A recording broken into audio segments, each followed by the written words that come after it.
të faqes tonë, ju përshëndes. Këtu kemi 2 minuta vëmendje specifikisht për ju, pa babushat. Gjërat që unë mendoj se një mami duhet në maternitet.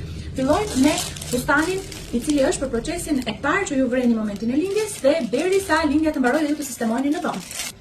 Ky është një fustan i bollshëm, po ta shikoni të pjesa barkut është me rrudha, ka këtë hapje në përgjithënie dhe të jep akses për të ngritur dhe për të ulur shumë lehtësisht. Gjithashtu në momentin e parë që ju shkoni në maternitet duhen 2 pelena të mëdha me ngjitje anësore që aksesohet hapja lehtësisht e kontrolli nga ana e mamive, ka vendosur 2 copë mund të shtoni, mund të hiqni si të doni. Një kostum i cili është komplet me hapje përpara që edhe kjo të jep mundësinë që ta hapësh për t'i dhënë gjibe bushit dhe masën mund ta merrni si doni, këto variojnë nga smolli deri në 2-3x largji. Tutat gjithashtu janë goxha shumë të bollshme, të rehatshme që mos të vrasin as plagën poshtë për lindje natyrale dhe as plagën e prerjes operacionit se shkon beli goxha.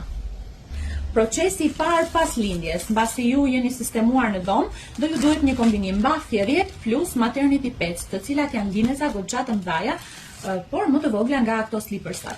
Kombinojnë mbathje plus maternity pads të rehatshme të buta që nuk e vrasin mamin.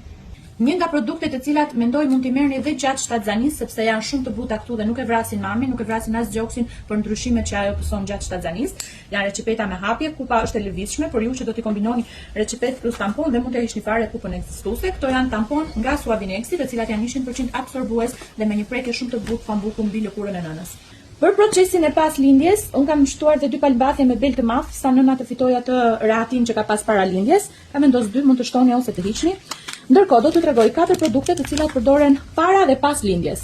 Janë letrat e lagura intime, të cilat mbajnë zonën e pH-it në zonën vaginale tuaj në pH normal për mos shkaktuar irritime, aroma të këqija e kështu gjërash. Gjithashtu dhe larës intime të njëjta karakteristika.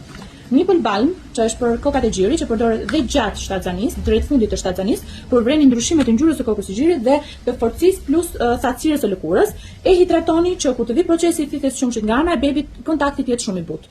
Dhe një antidjerë Sparom.